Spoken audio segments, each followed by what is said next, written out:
Good morning mga Mars! Welcome to my YouTube channel. Please like and share my video. Ayan. Nandito tayo ngayon sa shop again. Ayan guys. Papakita ko lang sa inyo ulit yung maliit kong shop. Ayan. Lagi kong kasama mga Amerikana. Ayan. Yung mga tela ko. Ayan oh. Hindi ko pa naaayos yung mga tela ko. Meron lang akong tatapusin ngayon na mga tanggap ko. Kasi kailangan rush. Ayan, pakita ko sa inyo muna yung weather natin. Ayan. Maganda ang weather natin ngayon mga Mars. Ayan. Ito. Magtatabas tayo ngayon. Yung ginawa kong pattern kahapon. Ngayon natin tatabasin. Papakita ko sa inyo kung paano ko ginagawa yung pagtabas. Ayan. Tapos, ayan. Yung makina ko na lagi kong kasama. Pamana lang to sa akin. Sa mister ko to. Ito yung makina niya na ilang binata pa siya. Makina niya na to.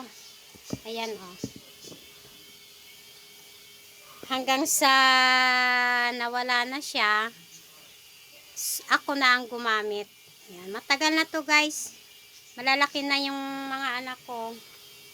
Hanggang ngayon nagagamit ko pa rin siya. Tsaka maganda yung makina na to kasi pwede siya sa manipis, pwede siya sa makapal. Kaya ayan. Ayan o, mga gown ko. Ayan. Ito siya. Ito guys, ginamit to ng anak ko. Ayan o. Nung kinasal yung anak ko, ito yung sinuot niya. Niras ko yan, ako rin nagtahi. Ayan.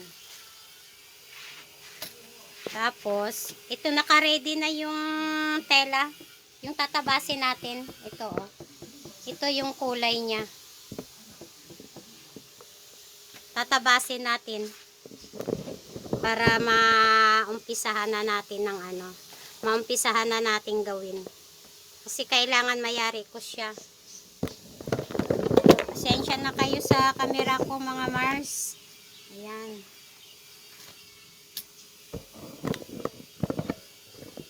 Papalitan na lang natin pag may pambili na tayo.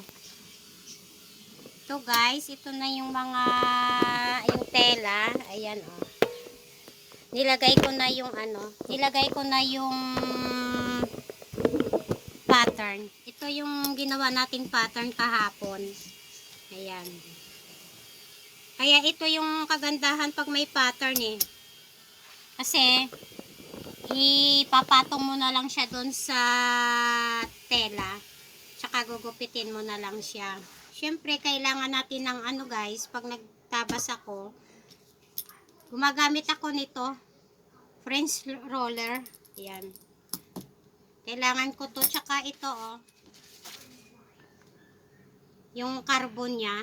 Kailangan natin to guys. Para naka-steady lang yung pattern sa tela. So, let's go Mars. Tabasin na natin. Sana meron kayong matutunan sa mga video ko. Dahan-dahan lang. Di naman kailangan madaliin kung paano matutong manahi. Kasi ako, ang tagal ko ring yung mga gown kasi, ang natutunan ko talaga nung pumunta ako ng Saudi ng napakahabang panahon. Maliit pa yung mga anak ko, iniwan ko na eh. Yung asawa ko nag-alaga. Pero nag-aral ako guys. Nag-aral ako sa TESDA ng pananahi. Kung paano gumawa ng pattern. Kung paano magtabas. Pero yung iba, ako na lang ang nag-adjust. Yung tinuro lang kasi sa amin doon, yung basic. Pero kung sa pagtatabas, ako na-improve ko na nung nasa Riyadh na ako. Ayan. Kasi sa Riyadh, yung mga customer namin doon, maano sila, talagang bongga yung gown nila doon. At saka talagang hapit na hapit sa katawan nila. So doon ko talaga natutunan yung mga style ng mga gown.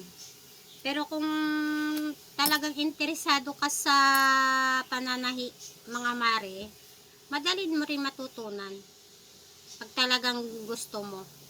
Kasi ako talagang gusto ko, kaya minsan di ko na tinatanong, tinitingnan ko na lang kung paano nila tabasin. Siyempre, first timer ako sa Saudi. Di ko pa alam yung mga style nila kasi yung mga tela nila maraming bato-bato. Kaya doon talaga ako natutong gumawa ng gown. Kaya nung umuwi na ako, may shop yung asawa ko. Yun. Pero bago ako umalis ng Pilipinas, nag-shop din ako. Kaya lang yung mga tinatahi ko mga ano lang, casual dress, yon, mga uniform. Ang gown talaga, sa Saudi ko na talaga na master ang ano, kung paano siya gawin. Ayan guys, oh. Yan. Kita nyo ba? Lalagay natin yung ano, ayan. Lalagay natin siya sa ilalim. Ayan. Yung guhit na yan, susundan lang natin yung pattern. Kaya maganda talaga yung may pattern ka na talaga. Kasi lalagay mo na lang siya dun sa tela. Tsaka isusundin mo na lang yung mga guhit-guhit na yan. Halimbawa, ayan. O, ito yung guhitan natin. Ayan. O, para hindi kayo maligaw. Tsaka ang kagandahan sa may pattern, hindi kayo makakasira ng tela. Ayan, tapos may i-adjust nyo pa kung ano yung kailangan i-adjust. Ayan.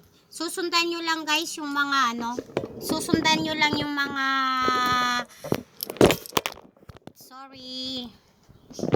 susundan nyo lang guys yung mga guhit na yan. Ayan, para hindi ho kayo maligaw. Tapos pag tinahi nyo na, ayan, susundan nyo lang ho yan.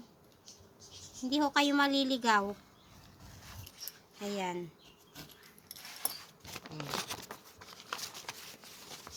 Tanggalin na natin yung ano, pattern. Ayan. Oh, ayan na siya guys, oh. Oh, diba? Oh, yan, may guhit na siya. Ayan.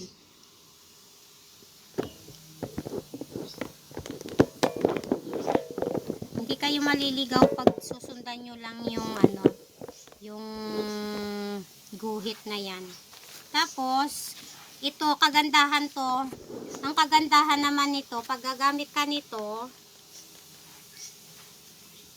hindi mo na kailangan baliktarin yung tela. Ito, ilalagay mo na lang siya sa ilalim. Tsaka mo siya guguhitan. Ayan. Kasi merong, pag walang ganito kasi guys, itong mare, minsan napakahirap anuhin dun sa likod. Ayan. Pag may ganito ka, tsaka ito, mabilis lang. At pantay ang guhit. Ayan. Mas maganda yung may ganito. Nabibili ho to sa ano, sa Divisoria. Binili ko siya doon. Ayan. Mas mabilis na siya guys pag may ganito.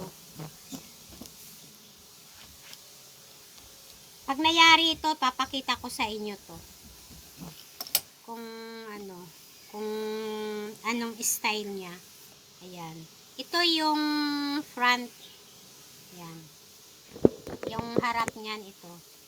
Tapos tatabasin natin ulit yung likod. Yan guys. Pasensya na kayo sa camera ko Saka na lang tayo bibili ng magandang camera pag may pera na tayo. Ito guys yung likod. Ito, di ba nagbawas ako dito? Yan Para ho yan sa yung, di ba yung likod natin may parang may malalim dito. Kaya tayo nagbabawas diyan sa gilid. Ayan. Ang zipper nito guys sa likod. Pwede rin siya sa gilid. Kaya lang mas maganda siya sa ilagay na lang natin siya sa likod.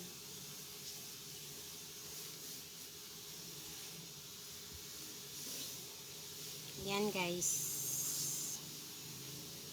Para hindi kayo talaga maligaw. Like and share po tayo sa video natin. Para mapapanood po ng iba nating gustong matutong manahi. Yung gustong matutong magtabas. Meron lang ho kayong isang makina tsaka aging. Makakagawa na ho kayo. Basta marunong kayong magtabas. Marunong kayo mag-control ng makina. Yung high speed. Madali ho kayong matuto. At saka madali hong matutunan pag pag talagang hilig mo manahi. Ayan. Ako ho talaga, maliit pa ako, talagang hilig ko na talagang manahi siguro kasi nung araw. Gumagawa ako ng mga damit, yung papel, ginugupit ko yon. Kaya siguro nadala ko din ng ng hanggang sa paglaki ko. Hanggang sa nag-asawa ako. Ayan. Yung tax mga Mars sa likod, lang yun straight lang yun hindi siya pa-curve. Ang harap lang ang may pa-curve. Ayan Pakita ko sa inyo. Ayan Ito yung harap. Ito yung likod, plain lang siya, maliit lang. Yan. Diretso lang yan, mga mare. Diretso lang yan. Sa harap tayo magko-curve kasi may may bus tayo dito. Ayan. Tapos, ito, yung likod, guys, diretsuhin lang natin yan. Ayan. Para maganda siya tingnan. Ayan. Pag natutunan yung manahin ako, malilibang ho kayo mga Mars.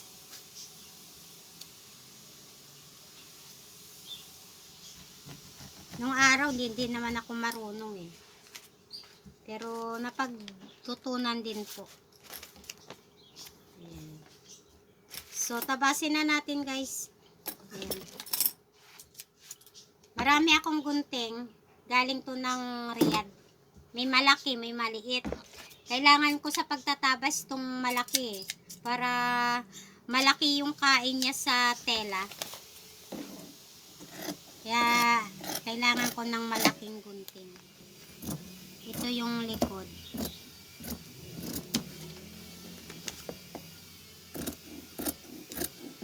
Sa Saudi, tumagal din ho ako. OFW din tayo. Ito lang din yung binuhay ko sa mga anak ko. Kaming mag-asawa.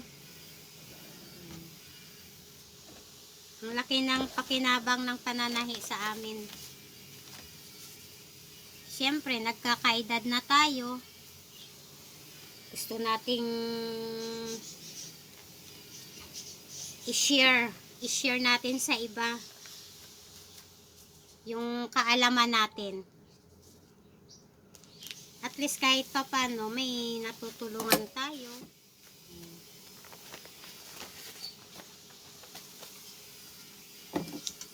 Dahil sa totoo lang guys, wala yata ako mapagmanahan itong talent ko sa pananahi.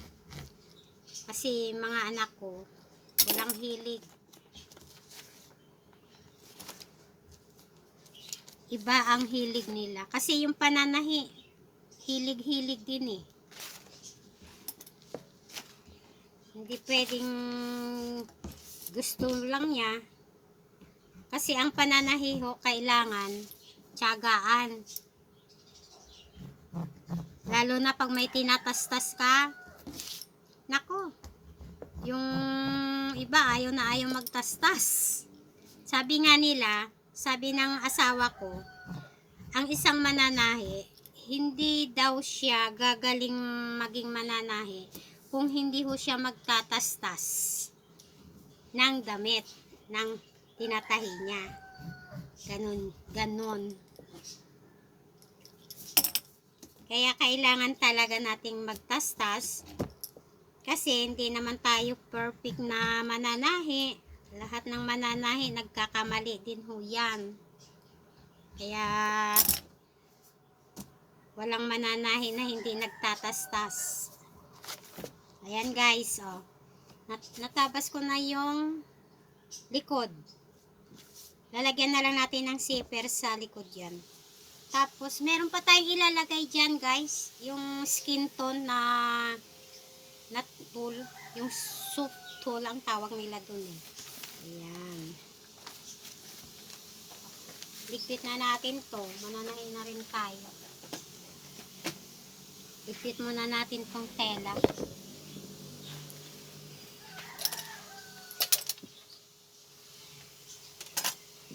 Tsaga-tsaga lang. Tapos nagtabas na rin pala ako guys.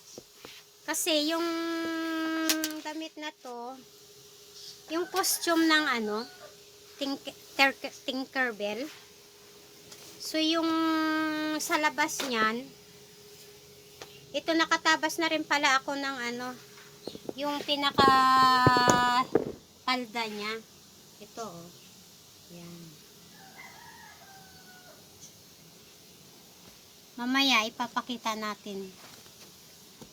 Tapos nagtabas na rin ako ng yung ilalagay natin sa palda. Ito yung para siyang mga dahon-dahon, yung ganito oh. Yan. Lalagay natin siya doon sa i-design natin siya. Bubuin muna natin yung ano, yung palda niya tsaka yung blouse.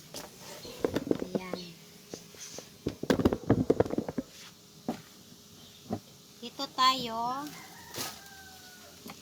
papalit tayo ng sinulid.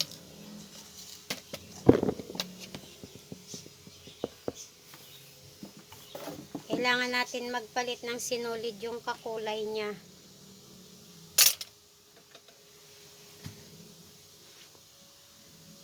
Pero wala yata akong ano, wala yata akong ganyang kulay.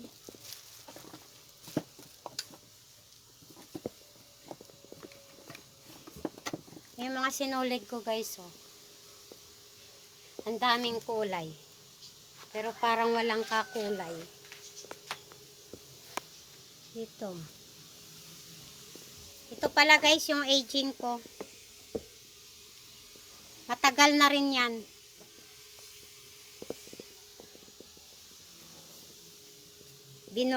Binuhay niya rin yung mga anak ko. Kung hindi nyo ho alam eh, ito yung hanap buhay naming mag-asawa. Siya nananahin ng mga pang lalaki. Sa akin naman yung pambabae.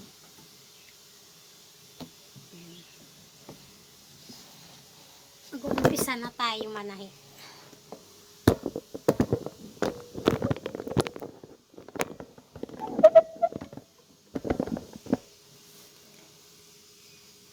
May tax ako dito oh, mga mare. Itatahin natin yung tax.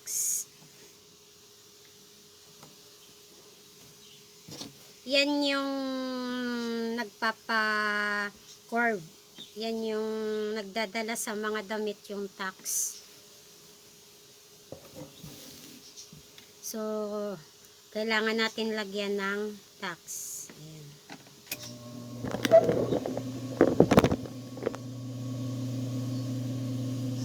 Susundan lang natin yung guhit para hindi tayo maliligaw.